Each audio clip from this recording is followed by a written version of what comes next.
Les 13 et 14 janvier, Bamako, la cité des Trois Caïmans, était la capitale de la France-Afrique. Bienvenue au Mali, terre d'accueil et d'hospitalité. Donnons-nous la main, rien ne vaut la paix. À Oukankabé, le Mali et la France sont mobilisés pour la réussite du sommet de Bamako.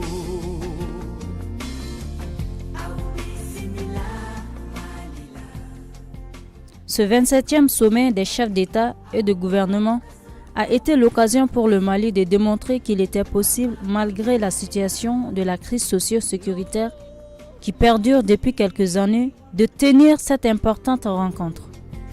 No more crying, yeah. No more suffering, yeah. A new day has come, arise and shine, oh Africa, yeah. We need love, we need peace. Anna masakemenu temena fala, nunumbe kumara para pinde nunye kakuma telefo.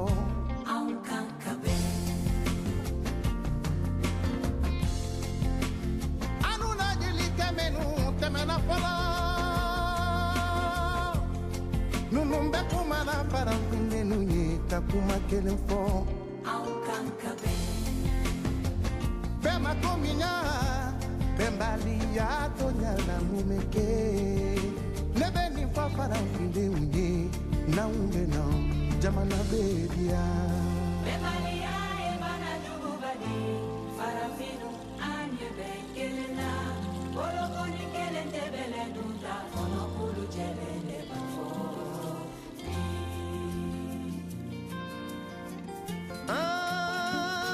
Jamadio yename Moribo Keita Kumara Ibirum Wakari Keita Kumara Georges Pompidou Kumara François Hollande Kumara.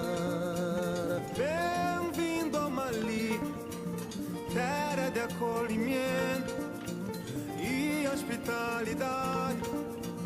Vamos ajudar, nada vale a paz. África, África e França. Bem-vindo ao Mali, nada vale a paz. 60 délégués et dont 35 conduites par des chefs d'État et de gouvernement d'Afrique ont effectué le déplacement sur Bamako. Ces quelques jours ont permis aux dirigeants africains et au président français de parler de partenariat, paix et émergence.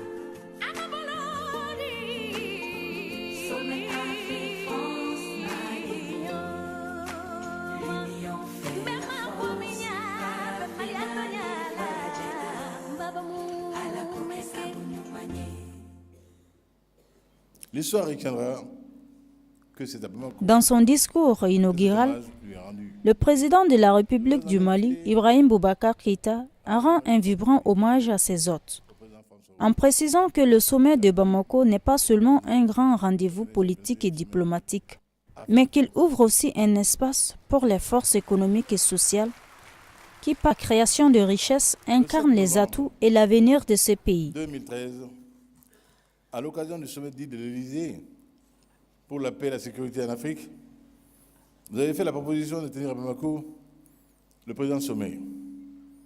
Vous l'avez fait alors que le Mali, qui n'était pas définitivement sorti de la grave crise politico-sécuritaire qui l'avait ébranlé jusque dans ses fondements, était encore hésitant. À son tour, le président français, François Hollande, estime que c'est une fierté pour le Mali d'organiser ce sommet. Il rappelle qu'il y a 4 ans, les forces maliennes, françaises et africaines commençaient la lutte contre les terroristes, qui étaient presque aux portes de Bamako. La responsabilité qui est celle du président de la République française vis-à-vis de l'Afrique. Parce que nos sorts sont communs. Pas seulement parce qu'il y a l'histoire, non, parce qu'il y a ce lien indéfectible entre le peuple français et les peuples africains. Parce que nous avons conscience que ce qui se fait en Afrique a des conséquences pour toute l'Europe et donc pour la France. Parce qu'il y a la culture qui nous unit, parfois la langue, même si ici, à ce sommet, je suis très heureux que des pays qui ont quelquefois la francophonie en partage, mais d'autres qui ont d'autres langues soient ici, parce que la France, elle veut travailler avec toute l'Afrique et pas simplement avec l'Afrique qui parle le français. Même si la secrétaire générale de l'Organisation internationale de la francophonie est là, chaque fois qu'un Africain parle français, pour nous, c'est un honneur et un prestige.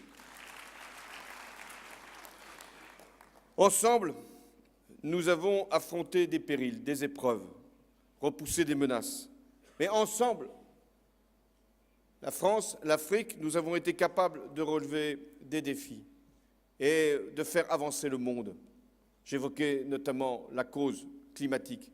Ensemble, l'Afrique, la France, nous avons été capables, aux Nations Unies, de porter les objectifs de développement durable. L'Afrique, la France, ensemble, nous portons le message d'une réduction des inégalités à l'échelle planétaire. L'Afrique, la France, ensemble, nous voulons marquer notre indépendance. Nous ne relevons pas d'une logique de puissance. Nous voulons servir la cause de l'humanité. L'Afrique, la France, nous sommes conscients que la jeunesse est une chance, mais nous devons... L'économie répare et la réconciliation est en cours selon lui. Le président en exercice de l'Union africaine et non moins président du Tchad, Idriss Déby Itno, explique que le partenariat entre l'Afrique et la France occupe une place importante. Mais également à l'échelle mondiale. C'est seulement à ce prix que notre émergence forgera son chemin vers la grandeur pour le plus grand bien de nos peuples. Mesdames et Messieurs, permettez-moi, à titre de propos final, d'insister sur un point. Le nouveau partenariat que nous appelons de tous nos vœux ne saurait se construire que dans le respect mutuel, la confiance réciproque, l'égalité, loin des doubles méfaits du complexe d'infériorité et des velléités de domination. Les valeurs de liberté et d'égalité fondatrices de la République française forment ici une belle symbiose avec l'attachement de l'Afrique à son identité, sa dignité, son indépendance et à ses autres valeurs qui structurent... Pour Déby, notre partenariat est notre atout majeur pour assurer la paix et la sécurité.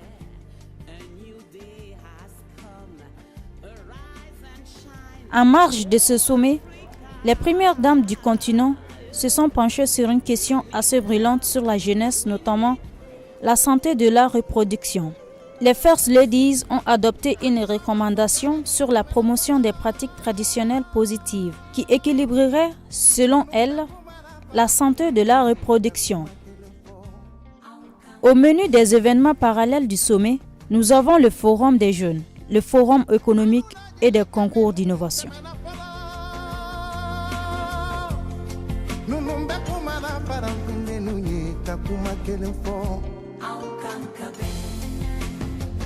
Bema kominya, bembali ya tonya.